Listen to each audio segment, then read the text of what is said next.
What's up, you guys? So I'm here with a new video today, and I'm here to bring you guys another card discussion video. Thank you to everyone who, on my first card discussion, it was several videos back, was on Domain of the True Monarchs. Thank you for being so supportive of the discussions. I wanted to continue doing these. They weren't something I always did on the old with my old videos and whatnot, but I like bringing them to you when I feel there's cards that are worth talking about. That was one of them from a Monarch perspective. Now I'm here to talk to you about one of the most ridiculous floodgates right now, and that's Rivalry of the Warlords. This card has just sparked back into like circulation for multiple reasons, and it's amazing how a card that came out in, I believe it was Magician's Force, as you guys can see I don't have matching rivalries, but if you look, yeah, it was Magician's Force. I don't know if you guys can see that. Yeah, Magician's Force. Crazy. It was so long ago. It's crazy that a card that old has come back, and it's really, impacted the meta, and here's why. For those of you who don't know, basically Rivalry of Warlords states that each player sends monsters they control to the graveyard so that they only control one type of monster. Each player can only control one type of monster. That's the whole point, is you're basically locking your opponent out of having several types of monsters on the field at the same time. So why is that such a big deal? Pretty basic stuff. Let's look at the meta right now. Cosmo, Monarchs, Burning Abyss for the top 3 decks. PK Fire, etc. Rivalry hits Cosmo because Cosmos have Psychics as their pilots, and they have Psychics, and then all the ships are machine. Right there, like, you lock them out of being able to tag out. I think that's just huge. That's one of the main functions against Cosmo. Then if you look at Monarchs are kind of all over the place because you have Fairy, you have Spellcasters, you have Zombies, you have all different kinds of stuff. If you run the Quantum Engine, you have Warriors. It's just really like all over the place. And like if they E-Telly in the blue layer, you can lock them out because then you can just flip Rivalry and then they can't control anything else but blue layer. It's just really nuts.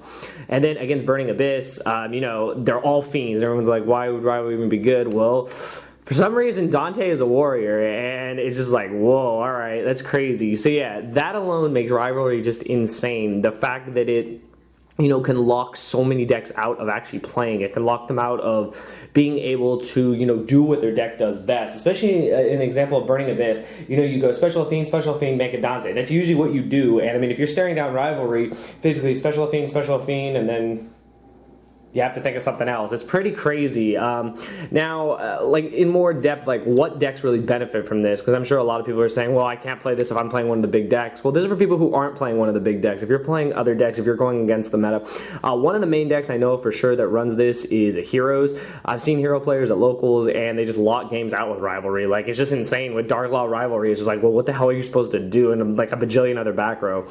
That's one of the decks that benefits from this. Other decks, the new Clifford deck, Cleaforts, it's just insane. They're all machines, so they just flip Rivalry, and it's like, well, go ahead. And I just really think it's crazy that a card like Rivalry has come back. It's always been a good card. It's been a card that, if you guys remember during Dragon Ruler format, I'm trying to remember if it was during Dragon Ruler. I remember which format it was, but people were side decking Rivalry because it was just so good against everything. The fact that it just can soft lock your opponent is insane.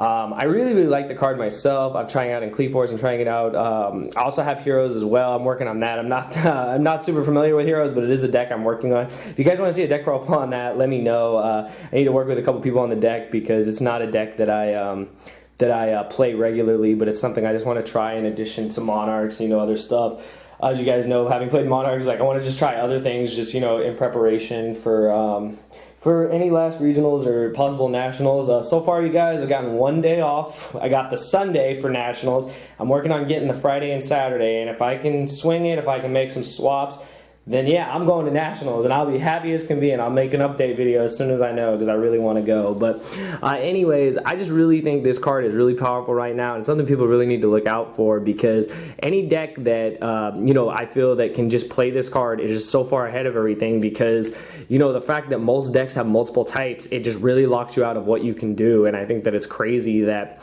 an old school card is coming back and being able to really just lock out the meta, and I think it's just great for the anti-meta players and for those of us that play meta. Well, we have to learn to play around it, and that's why cards like Twin Twister and Typhoon exist. So anyways, I hope you guys enjoyed this little discussion. There really wasn't too much to talk about. This was actually requested as well.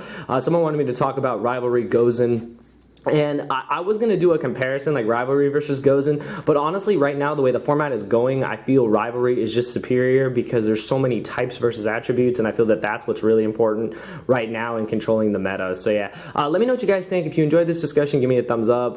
Let me know any other cards you'd like me to discuss, whether they're new, whether they're old, whether they're coming back into the meta. Just let me know. I actually don't mind doing these discussion videos. I know plenty of other channels, you know, do it a lot more flashy than I do. Like I told you guys before, I'm not super tech savvy, so I still am learning how to do a lot of things, but give me time, and hopefully eventually I'll be able to start having, you know, the cards, and I'll be able to be there talking to you guys, have the card next to me, you know, stuff like that, cool effects like that. So give me time and I'll be able to do that. Also, for those of you that saw my last video yesterday, I brought back the Good, the Bad, and the Yu-Gi-Oh! The deck series finally. I know it's been forever, just so happy to bring that back. I'll go ahead and check that video out. I'll have a link, you guys will see it in the previous video thing when you get to my outro.